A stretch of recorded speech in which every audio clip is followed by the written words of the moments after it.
I'm talking today with Dan Padavona. Dan, how you doing? I'm great, Jim. Thanks for having me on. And thanks for coming on the show. I'm going to start off with reading a little bit about your Amazon bio, and then we'll dive into talking about your favorite thriller.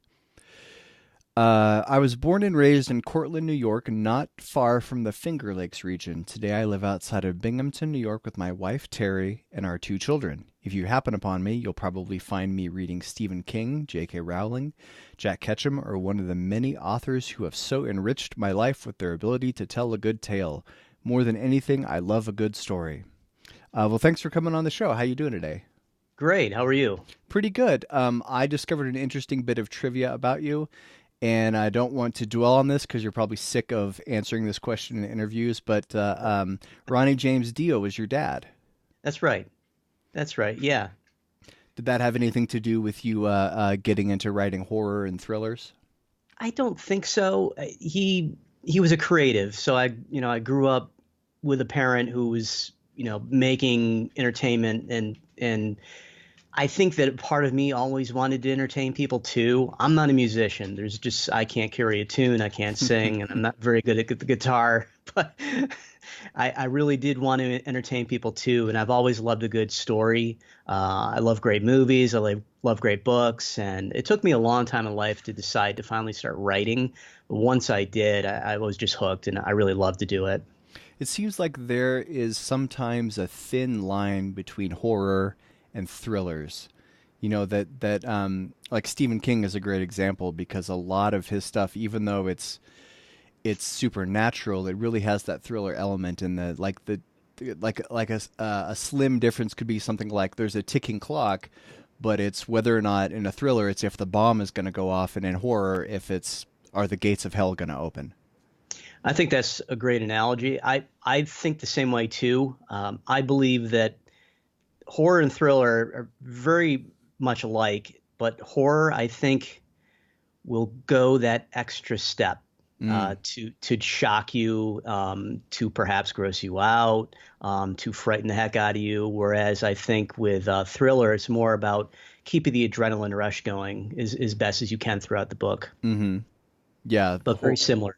Yeah. horror a lot of time has that creeping sense of dread that there could be that you just don't know what's around the corner. As in a thriller, you usually know what's around the corner. You just don't know if the hero is going to avoid it or not.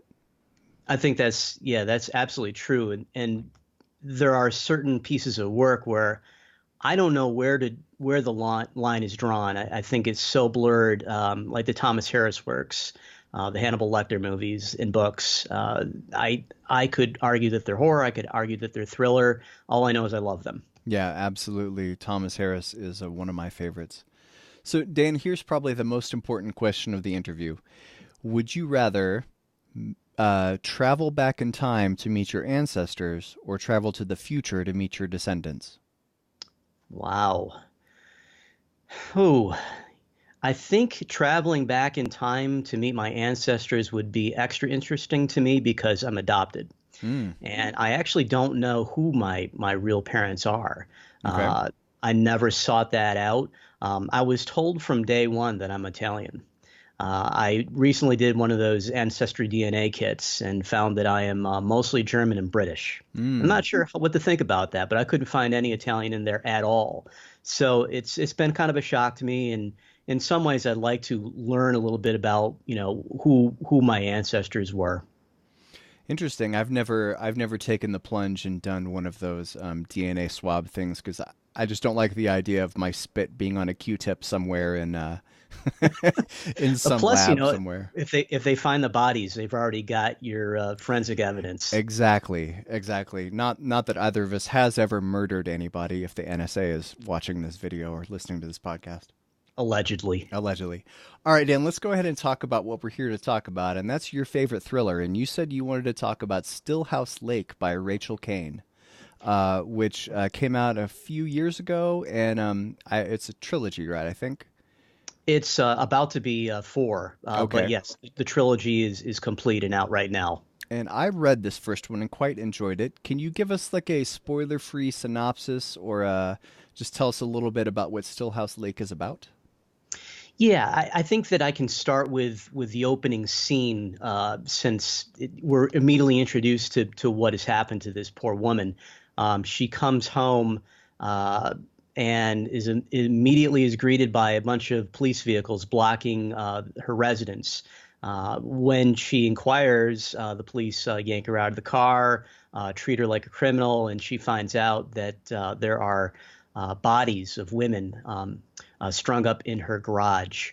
And she's arrested for this. It turns out, which is also said right in the first chapter, that in the opening scene, that it's her husband. But the problem is she now has to go through life with almost everyone believing that she had something to do with it. And her kids as well have to live with that same stigma. And in the meantime, she has to deal with this husband of hers who actually did commit the crime. And he has ways of reaching out to them from his jail cell, which are really creepy and very Hannibal Lecter-ish in my opinion. That's an incredible hook. My husband, the serial killer. Absolutely. Not Yeah. that it hasn't been done before, but I think that she did it really well. So tell us about the main character. Tell us about the wife of the serial killer, because she's the protagonist and the hero of the story, right? She is, and she's an interesting character study in that she begins the novel, the opening scene, as kind of your prototypical suburban soccer mom type, very weak when it comes to being able to stick up for herself. Um, and after this incredible shock event in her life, she needs to then become the protector of her children. And she has to go to great extremes, including constantly moving them around so that people don't find out where they are. She's not been given like a separate identity by the government. She's not in witness protection, so she has to change her identity and her children's identities. And she's constantly staying ahead of this tide that wants to pull her in. And it's quite vicious. The people who are constantly after her are really vicious people. And she, by necessity, becomes a fighter. She learns, and this again is introduced right at the beginning of the book. She learns how to shoot a weapon, and this is something which I think empowers her and allows her to meet the right people to make her a stronger person. And she just kind of takes control of the situation as best as she can. But she's constantly behind the eight ball throughout the entire book, and actually all three that I've read so far, she's constantly behind the eight ball.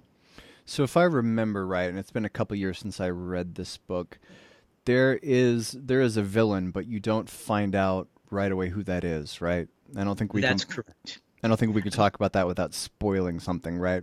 No, we can't. I mean, the overarching villain is the husband who committed the crime, who's actually the serial killer, and that is clear from the opening scene.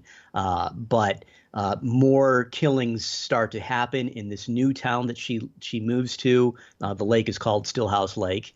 And it gets really creepy at that point. And I think again it's one of those things where the lines get blurred. Is it horror? Is it thriller? I think it's a lot more thriller than horror, but there are elements there that really do creep you out. Speaking of horror, you and I have a co-author in common, because Oh, you wrote a book with Jay Thorne called what was the name of that book you wrote with Jay Thorne? Shadow Witch. Wow. Yeah, And Shadow Witch. I co-authored a book with Jay in his American Demon Hunter series.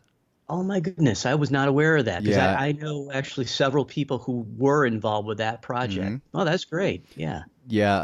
I'm primarily a thriller author too, but just like you, I grew up with Stephen King, and Hmm. horror's always had a special place in my heart. So I just wanted to write a fun horror story with Jay. Small Anyway, world. yeah, no kidding. Would you describe Stillhouse Lake as a page turner, and what does that mean to you? It is absolutely a page turner. I think I know where you're going. Is it more like a slow burn or a page turner? Because I think usually it's one or the other. And I think of slow burn both in horror and in thriller as we have this overarching dread in the background, but we really can't define it yet. We just know that it's building and building and building.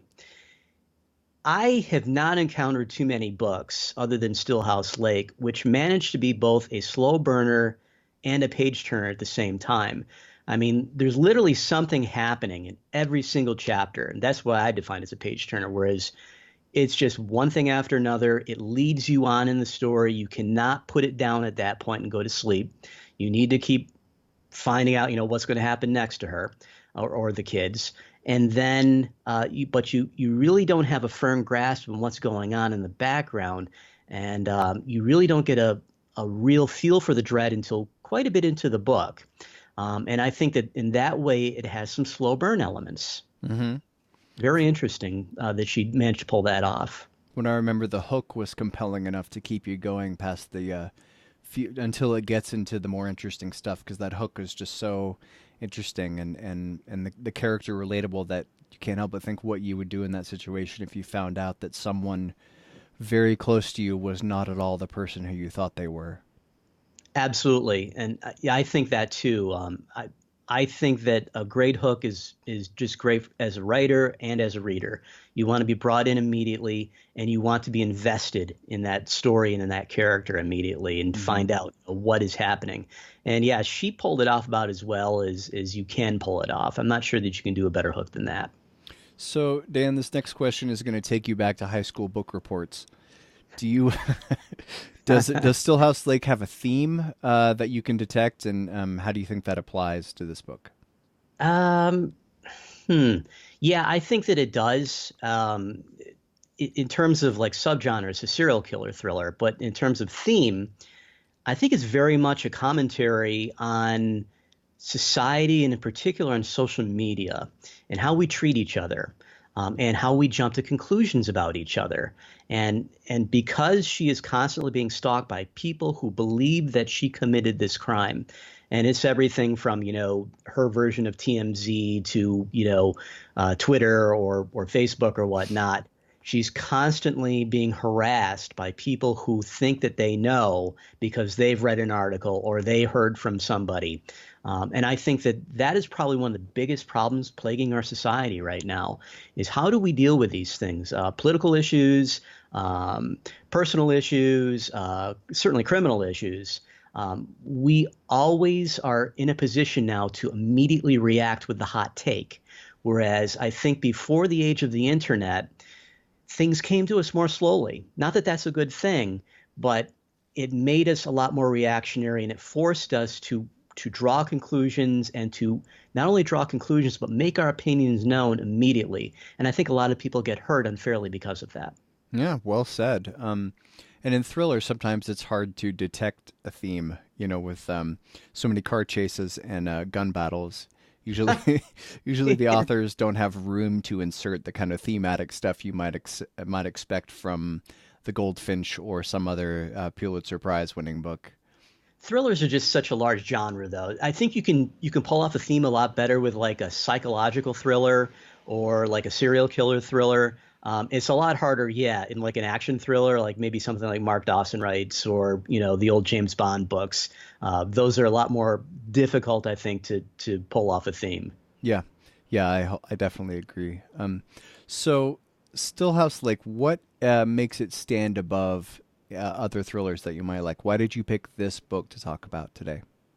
I think that commentary is one of the biggest reasons that it sets itself apart, and it makes you think about yourself and how you judge other people and how other people judge you. It certainly makes you fearful a lot of the internet. But I also think too that it's so relentless that I think I ripped through that book in about 3 nights, and that was working at the same time. I mean, I just couldn't put it down. And it's a rare book that does that to me. It's a very rare novel that can keep me invested to the point where every waking moment it's like I got to read some more. Yeah. Have you read the other 2 books in the series? I have, and they're excellent. Are they? It's hard to compare to the first one, but the other 2 are excellent, and I'm already waiting on the 4th. She needs to hurry. Wow. I know how you feel. Does she have other works besides this Stillhouse Lake series? I'm honestly not sure. Hmm. I'm so invested in this series right now. I know that I looked up her author profile at a time to see what else she's written, and I just remember seeing the sequels, and I immediately jumped on that. Yeah. Yeah, if yeah, I already have. I'm probably like you. I'm always reading books, and I've got like two or three, that I'm reading right now, and another one or two in the queue. But yeah, I think she's like next on the list. Click on her author profile, figure out what else she has. Yeah. So who are your favorite thriller authors out there today? Well, I would definitely say that Rachel won me over. L.T. Vargas and Tim McBain, who wrote the Violet Darter FBI Dark Serial Killer series, love those. Those are just so much fun. They've influenced me a lot in my own writing. They managed to combine a lot of that. It's almost like Hannibal Lecter, but with like an action side and some comedic elements thrown in too to kind of like relieve the tension every now and then. They're just very talented as co-authors. I really do like them a lot as well. If you like thrillers with a dash of humor, Lee Goldberg writes. I can't remember the name of the book offhand or the series, but he writes some thrillers that he writes. He wrote a thriller about a thriller author who Okay. gets himself involved, and he interspersed scenes of his thriller author's book. The author in the book writes really cheesy thrillers, and so he interspersed scenes of this like really bad thriller into his book. It was very amusing, but I And it don't. sounds pretty creative. I like that. It's pretty meta. I don't know if non-authors would enjoy it as much as I did. And if I can remember the name of that book, I'll put it in the show notes. But Dan, we're also here today to talk about one of your books. What book of yours would you like to talk about?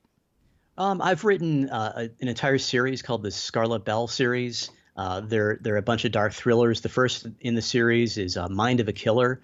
I went in a little bit different direction in this, in that, well, I guess since you stalked my profile, you know that I came up as a horror writer, actually. And I decided that not that I don't like horror, but I wanted to branch out and try something else. And I got into thrillers. And I didn't want to write something that has already been done.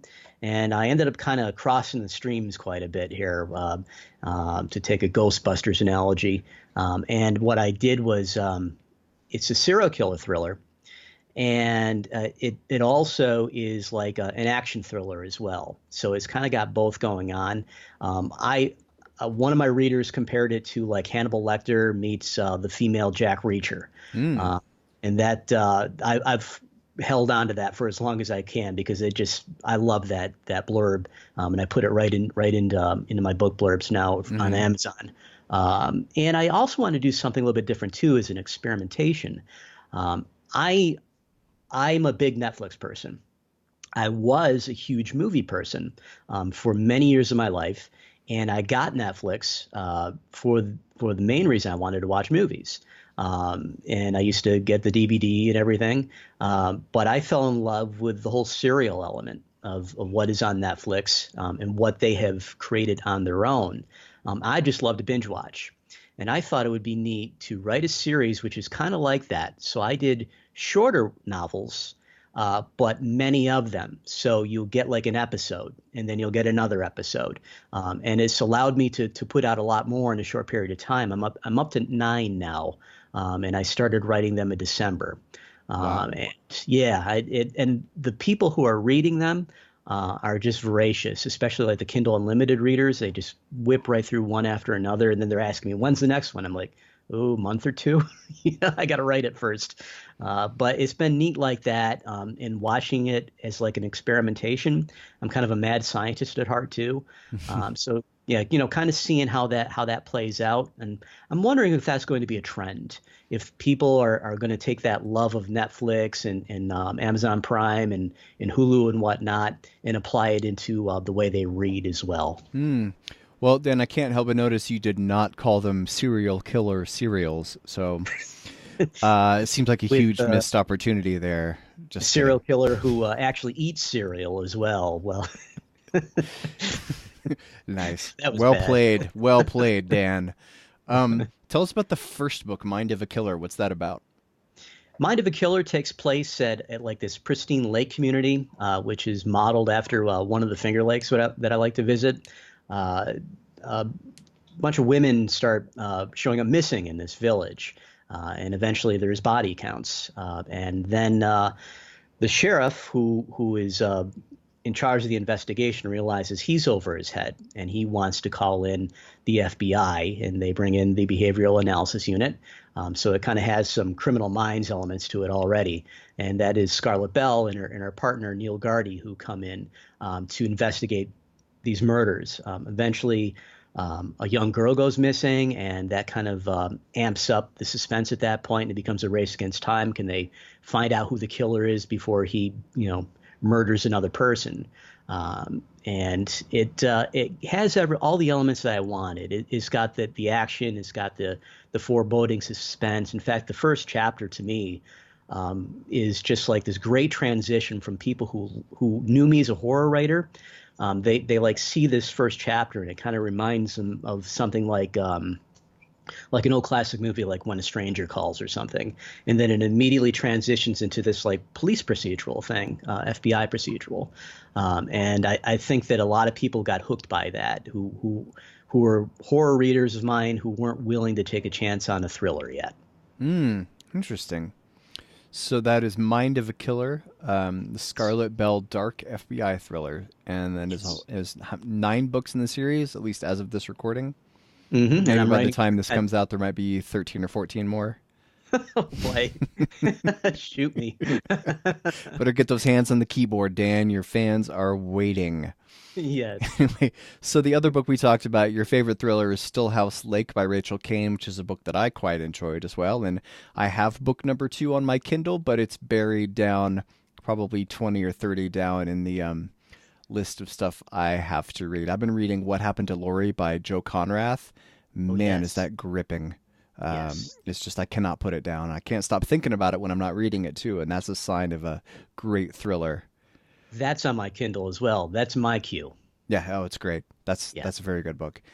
Anyway, Dan, is there anything that I didn't ask you that you wish I would have? Anything else you want to say? Any parting words? Gee, boy, that's an open-ended question. You didn't ask me about how much ice cream I eat on a daily basis, or how much time I need to spend in the gym to counteract all the ice cream. We can spend 10 minutes on ice cream if you want to. We got plenty of time. We just went out for ice cream last night, and I live in upstate New York, so they close these places usually in the middle of September. So we felt like we were up against the clock.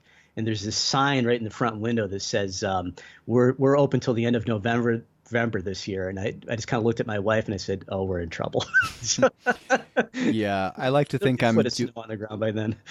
I like to think I'm doing my part as an American to help Ben and Jerry stay in business. Very good, yeah, and especially the great state of Vermont. Anyway, Dan, thank you so much for coming on Your Favorite Thriller today. It's been great having you. Thank you, Jim.